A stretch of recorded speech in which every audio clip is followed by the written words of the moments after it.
Well, after all the forced government garbage regarding the COOF, masks, and vax mandates, was fucking trash. our military finally doesn't have to do so. No! Thanks to our wonderful Senate. About time you do your fucking jobs. A little bitch. I'm Jazz Berganzo, and this is What's Next.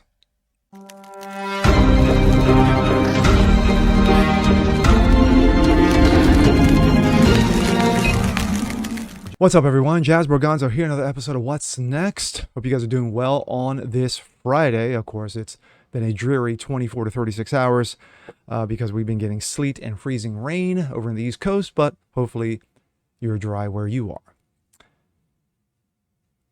The magical vaxes. Remember those? Actually, we're still in the midst of those. What are we up to now? 15,000 different boosters? Well, during all the COOF garbage and nonsense of 2020 and 2021 and a little bit of 22, finally, the Senate has stepped up after multiple federal courts have said no to these vax mandates, and it's done its fucking job. They've repealed the military forced vax mandates in the current defense bill. Why would you tag it along with a defense bill instead of just doing it on its own? Well, you know, it's the Senate after all. But of course, I'm sure there are those who are crying right now, like one Dementia Joe. Let's take a look, shall we? This comes out of Breitbart. Senate passes defense bill that repeals military COOF vax mandate. Yes, it's about fucking time.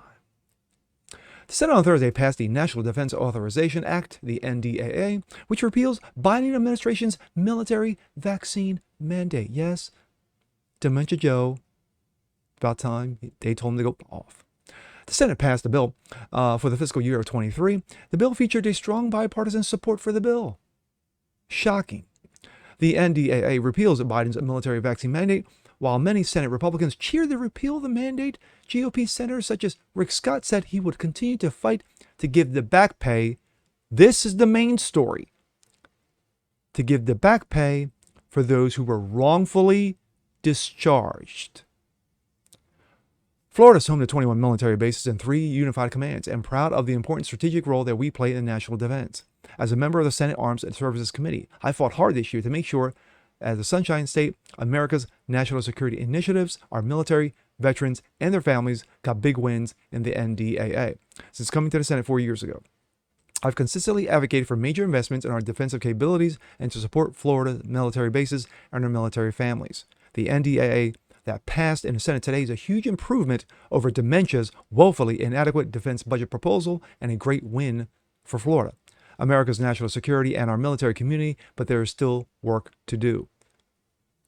While I am glad the NDAA rescinds the Pentagon's forced magical vax mandates, I will continue to fight so that every service member who is wrongfully discharged has the opportunity to be reinstated with full back pay. I put the full in there because it's actually what's needed. Senator Steve Daines, Republican out of Montana, wrote, "Glad to fight for Montana's brave men and women in uniform and support our national security." I'm not going to play it because it's not needed. Senator Marsha Blackburn, "It's official. National Defense Authorization Act has passed the Senate with my measure to repeal Biden's military COOF vax mandate." The NDAA passed this week, meaning that the bill will soon go to President Joe Dementia for him to sign. The fact of the matter is that for you to tag this along with the Defense Act bill, of course, is a smart play by the GOP.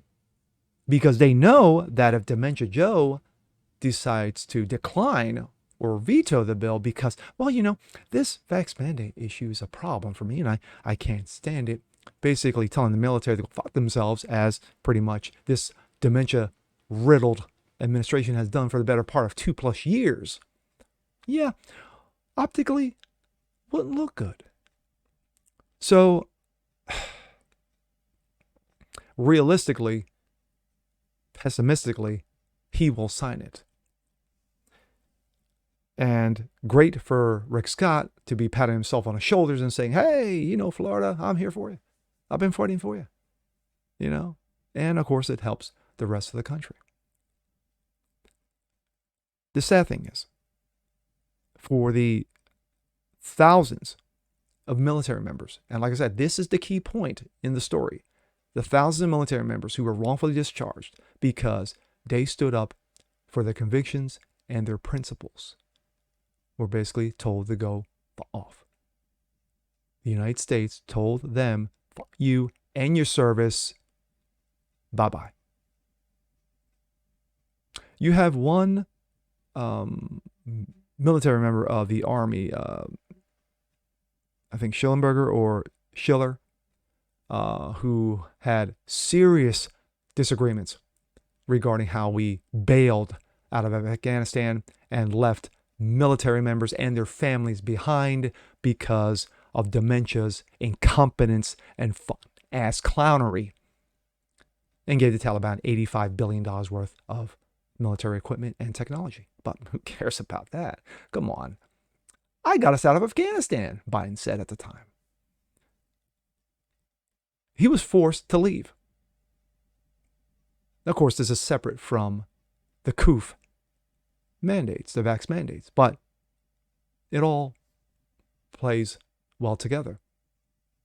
You had military members, men and women, who stood up and said, listen, I cannot, in good faith, take this experimental medication, vaccination, because I don't know what's in it. And I don't know what the side effects is going to do to me. As we all know now, the side effects are becoming legion when you have young 20-somethings falling over because of myocarditis, serious injury, and or death. So, good for you, Senate. Pat yourself on the back. You did your fucking job. Actually, had it not been for a number of federal courts to step up and say, yeah, you know these vax mandates are unconstitutional. You can't do them. This would have never come to pass. Pathetic. And with that being said, I'm Jasper Gonzo. This is What's Next. Want to see more like this? Please leave a comment below. Like it, share it, subscribe to it. And we'll catch you guys on the next one. Peace.